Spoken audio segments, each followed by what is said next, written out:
Hello, my name is Lisa Preston, and the title of my topic today is called Can Caring Lead to Conflict in Nursing Education?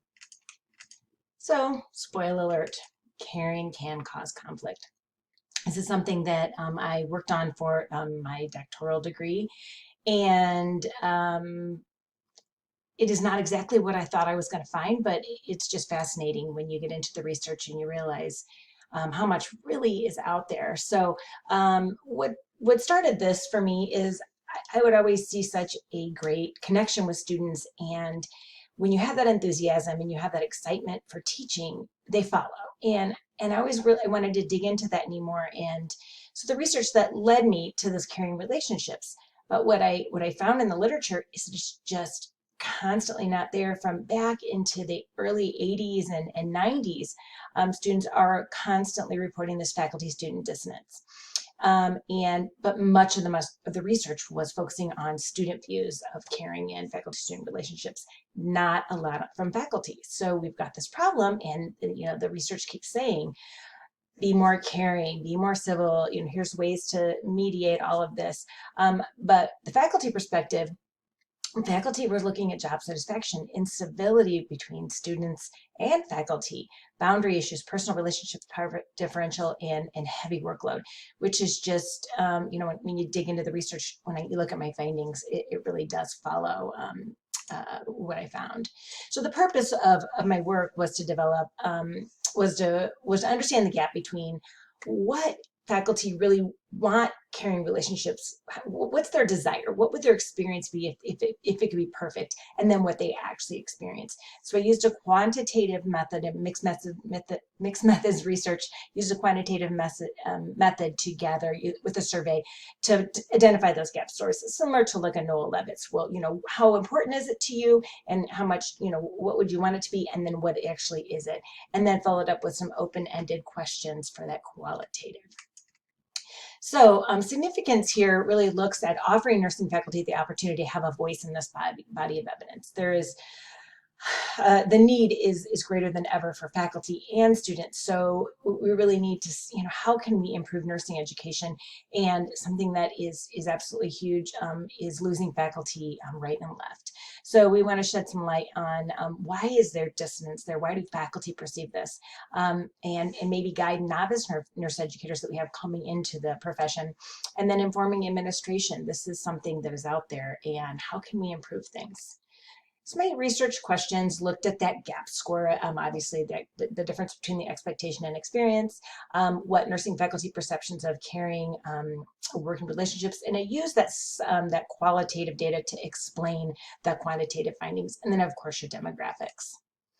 So I used a convergent mixed method design, and I used the qualitative themes, and I merged them to really get a better understanding of the problem. I'm excited to tell you a little bit about that. So 6 different colleges, possible of 113 participants. Recommended sample size was 72. Of course, COVID hits. We have summer. So anyway, I did get 35, which according to Mertler does establish statistical significance. So it was good enough. A nice range of types of program, more of a in the bachelor's area, but DNP diploma associates, so someone administrative, but really a nice range of programs. More in the less years of teaching, a few here in the greater than 30 area. Half doctoral, about half master's degree prepared of the faculty. Really nice range of age. When I did the research, and I don't have this, on the whole PowerPoint, but there really was no statistical significance relating the demographics type of program to my quantitative survey items.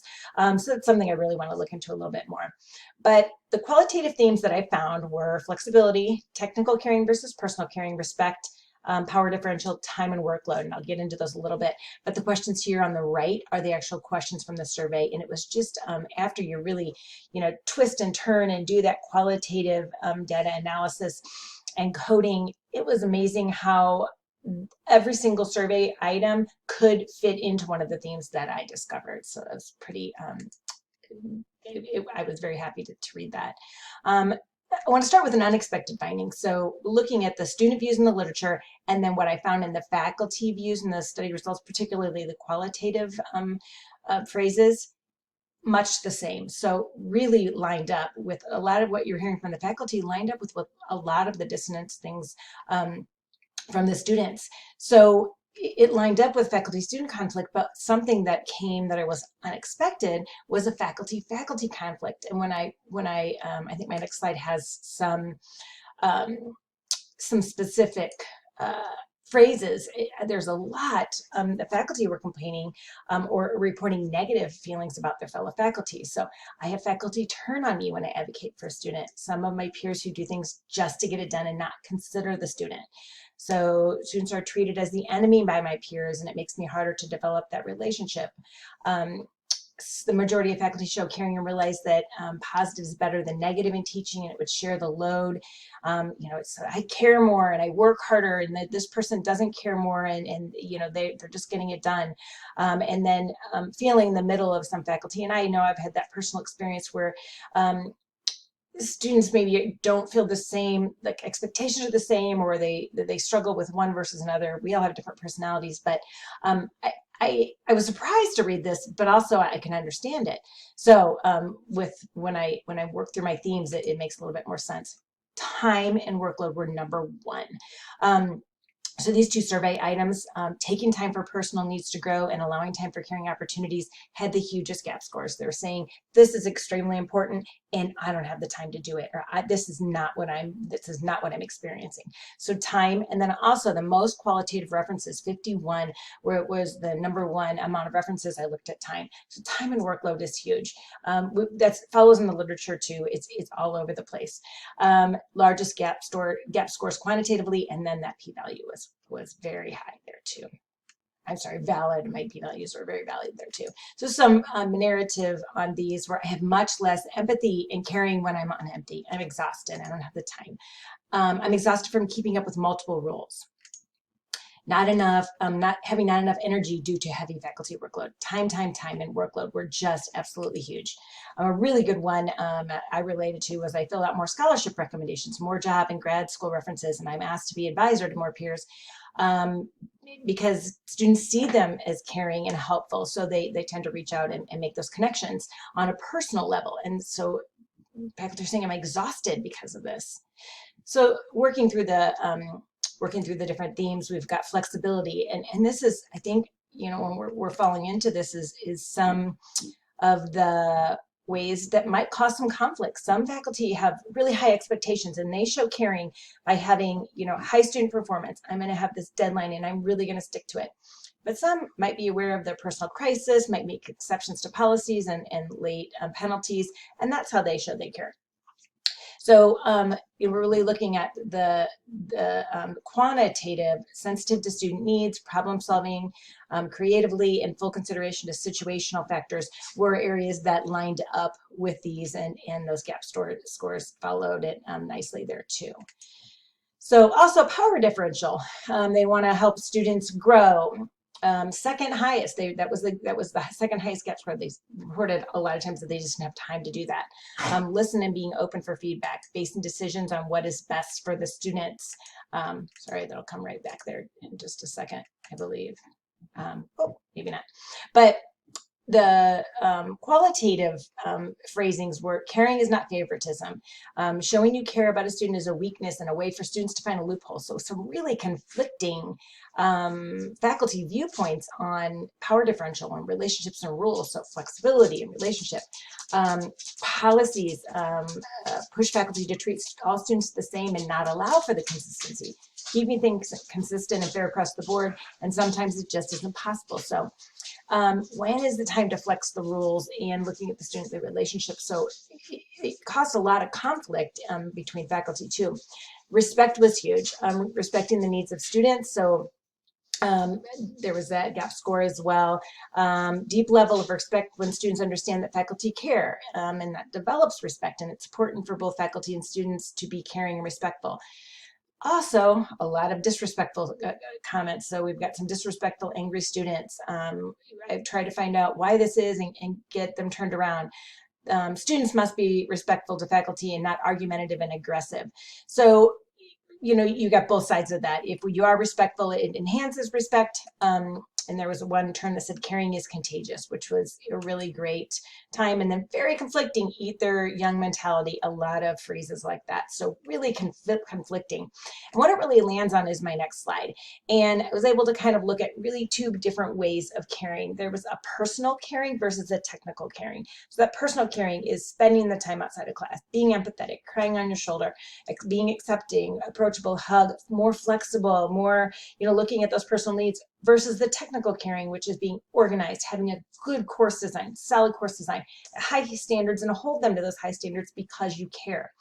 Good teaching practices, constantly learning new active strategies and trying to find better ways to teach, looking at NCLEX, looking at all of those things, using technology to teach, and giving prompt feedback, all fall in the technical caring. So very, very diverse views on caring, and possibly can be a foundation for some of the conflict that we see.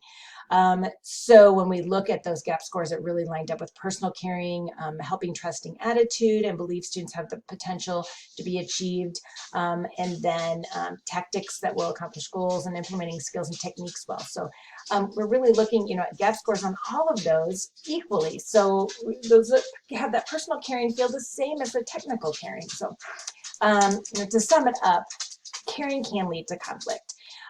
You've got time and workload. Faculty are exhausted, and students are exhausted, and workload is heavy. Flexibility, inconsistencies, technical and personal caring, respect and disrespect, all can come together and lead to that caring conflict. So some limitations I had were lack of male participants. I didn't have any. Only 35 participants that bad summer. And then depending on, I feel like when I did the qualitative analysis, I really don't feel like faculty held back, but that could have potentially been a limitation. And then potentially my bias. I went through this qualitative data back and forth. I probably spent months of my life looking at it. So it was really, really interesting.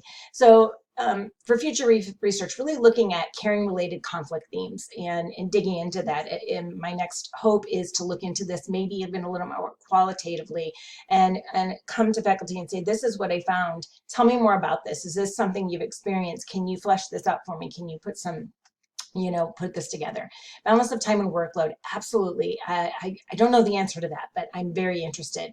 The COVID pandemic has offered new challenges, and we've really worked through that from beginning to end here. Male participants, I think there's something to dig into there, and concept of technical versus personal caring, and I'm very interested to learn more about that. But and faculty versus faculty and faculty versus student conflict, it just kept coming up. And then potentially a significant survey to non-statistically significant topics, and those were, I didn't get into those, but really interesting findings, and I'm happy to share, and thank you for listening. Some references. Thank you so much.